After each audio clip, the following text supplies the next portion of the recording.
Cordial saludo. Damos inicio al video de presentación del resumen de lecturas de la unidad 1 del curso Microelectrónica. Los integrantes del grupo son Luis Alberto Espino Martínez, Manuel Felipe Suárez Garavito, Wilfredo Sánchez Benavides y Oscar Valerio Gómez. Arrancaremos por la breve historia de la microelectrónica y el pasado de la electrónica. Quizás el evento más importante de la electrónica antigua fue en 1906, cuando De Forest interpuso un tercer electrodo rejilla en la válvula de Fleming, creando el tubo triodo denominado audión. Ese audión es considerado el primer amplificador de la historia. Basados en tubos de vacío, se construyen diferentes tipos de circuitos con aplicación en las comunicaciones por radio. En esa época, el desarrollo de la electrónica estuvo muy ligado al desarrollo de la radio.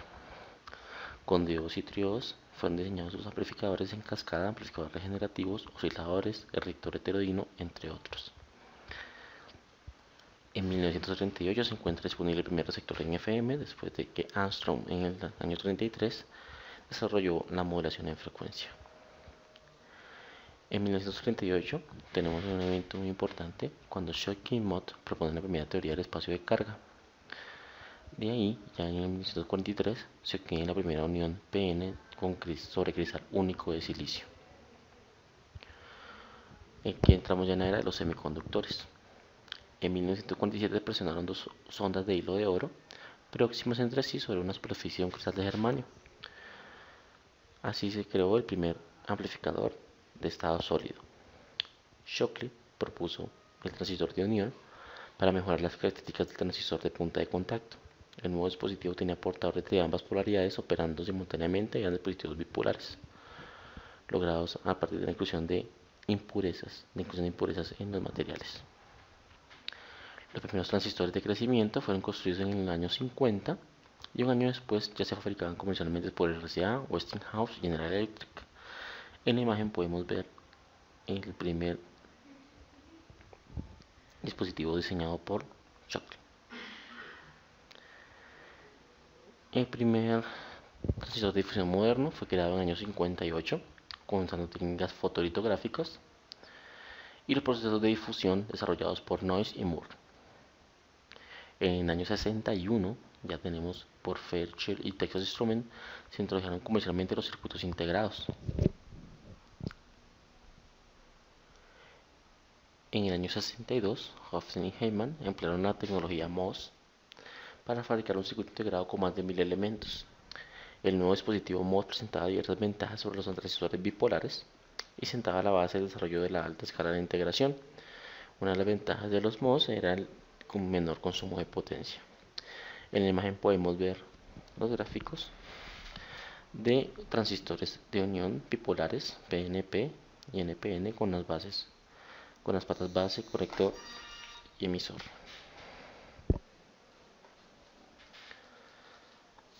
Aquí entramos ahora en la microelectrónica en el siglo XX. En el 51 se fabricaron los primeros transistores discretos. En el 60 ya tenemos construcción de los primeros circuitos monolíticos con 100 componentes. Y en el 66 ya habíamos alcanzado los 1000 componentes. Hacia 69, solamente 3 años después, ya habíamos llegado a los 10.000 componentes y actualmente se están fabricando circuitos con varios millones de transistores.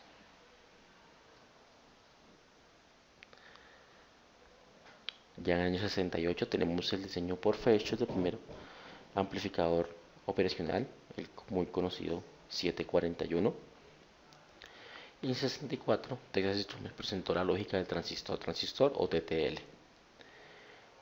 En las décadas de los 80 vemos ya una introducción de la tecnología CMOS, ¿sí?, con los ajustes que ya hacían que tuvieran la misma velocidad que las familias bipolares, con un menor consumo de potencia, pero todavía teníamos una mayor complejidad y un costo un poco mayor en el proceso de fabricación. En el año 71 tenemos el desarrollo del primer microprocesador, debido a la necesidad de producir un circuito estándar de propósito general y gran flexibilidad que sirviera para las calculadoras y fuera apto para muchas aplicaciones. En la imagen vemos el cambio desde el año 71 al 2001 en el diseño de los microprocesadores. En el año 71 se generó el primer microprocesador de 4 bits, conocido como el 404. 2 años después ya tenemos el procesador 8008 de 8 bits con una velocidad de 50.000 instrucciones por segundo. Y el desarrollo nos ha llevado ya a procesador de 32 bits y últimamente en los últimos años de 64 bits, llegando a ser la tecnología más usada del mercado. La evolución de los microprocesadores es actualmente muy rápida, con creciente implantación de los procesos de automatización industrial, robótica, instrumentación inteligente y en los elementos de la sociedad de consumo como automóviles, electrodomésticos, etc. En inicio de la informática hubo 3 premisas desarrolladas que fueron Smaller, Faster and Cheaper. En la tabla vemos la evolución del tamaño, en el tamaño y la disminución de la segunda premisa de la Smaller, del año 70 al año 99. Y respecto a las premisas de Faster and Cheaper, vemos los modelos de cada chip, el precio promedio, ¿sí?, la cantidad de transistores y la velocidad de los mismos. En las tendencias futuras vemos que nos hemos encontrado con un problema que se ha sido el límite físico, una nueva barrera que hay que superar. El límite del paralelismo de máquinas se encuentra en la velocidad de comunicación de los buses internos de los chips. Los MIPS se encuentran limitados por los límites físicos de la comunicación, y esto por la velocidad de la luz. A los chips les está ocurriendo otro fenómeno, la complejidad de la interconexión. Cada vez más la superficie del chip está destinada a interconectar transistores. Este fenómeno que se manifiesta a nivel de chip también será notorio en placas, y por este lado también hay una limitación importante. El problema del paralelismo es que está rompiendo o cambiando la ecuación de Shepard, ya que hasta el momento lo mismo costaba menos en forma exponencial. Al depender del paralelismo desaparece este efecto. Se llega al límite de costo y en adelante más capacidad de procesamiento va a significar un costo proporcional, a menos que se desarrollen nuevos materiales que nos ayuden a romper la barrera de este límite físico. Pasemos ahora a los circuitos integrados a medida SIC, dispositivos lógicos PLD. La lógica programable, como su nombre lo indica, es la familia de componentes que contienen conjuntos de elementos lógicos AND, OR, NOT, LATCH, flip-flop, que pueden configurarse con cualquier función lógica que el usuario desee. Al ver que los dispositivos lógicos tenemos los ASICs, FPGAs, PLAs, PROM, PALs, GALs y PLDs complejos.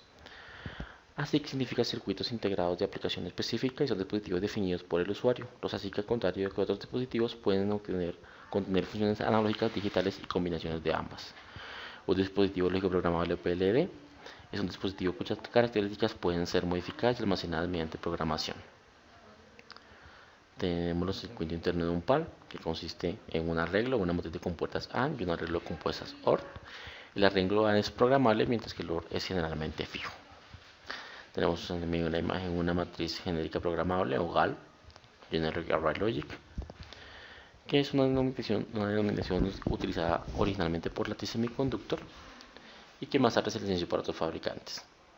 Un GAL en su forma básica es un PLD, una matriz AND programable y una matriz OR fija, y una lógica de salida programable mediante macroceldas. Tenemos los FPICs, que son chips programables por el usuario mediante programadores comerciales, y los PLDs, que son pequeñas así configurables por el usuario capaz de realizar una determinada asociación lógica. Llegamos al campo de las FPGAs o Field Programmable Gate Arrays. Contienen bloques lógicos relativamente independientes entre sí con una complejidad similar a un PLD de tamaño medio. Esos bloques lógicos pueden interconectarse mediante conexiones programables para formar circuitos mayores. Las características especiales de estos dispositivos es la facilidad de diseño, ¿sí? Ya se puede realizar mediante programadores comerciales, software que nos permiten hacer un diseño previo, corregir errores en la compilación antes de pasar a la programación ya en físico. Tenemos muchas prestaciones, es decir, estos dispositivos son mucho más rápidos, ¿sí? Tienen unas mejores características. Tenemos la fiabilidad, los dispositivos tienen una mayor estabilidad, ¿sí? Y cumplen mucho mejor sus funciones que un dispositivo programado. La economía, este es un tema un poco debatible, digamos que aunque los costos son un poco más altos, se considera que que al utilizarse correctamente se pueden reducir el número de integrados, ¿sí? O de circuitos en un diseño, ¿sí? Al poder esos dispositivos cumplir o ser programados y modificados para varios temas. Y tenemos el tema de seguridad, ya que esos dispositivos pueden ser bloqueados, ¿sí? En su diseño para que no puedan ser modificados o reprogramados sin el consentimiento del fabricante. Respecto a la terminología, esta cambia de acuerdo al fabricante. Aquí vemos unos pequeños ejemplos de la terminología usada. Vamos a ver un pequeño repaso de la electrónica digital. Vemos en la tabla un resumen del tipo de compuertas AND, OR, NOT, NAND, NOR, XOR y en XOR, su gráfico correspondiente, ¿sí? Su función, su tabla.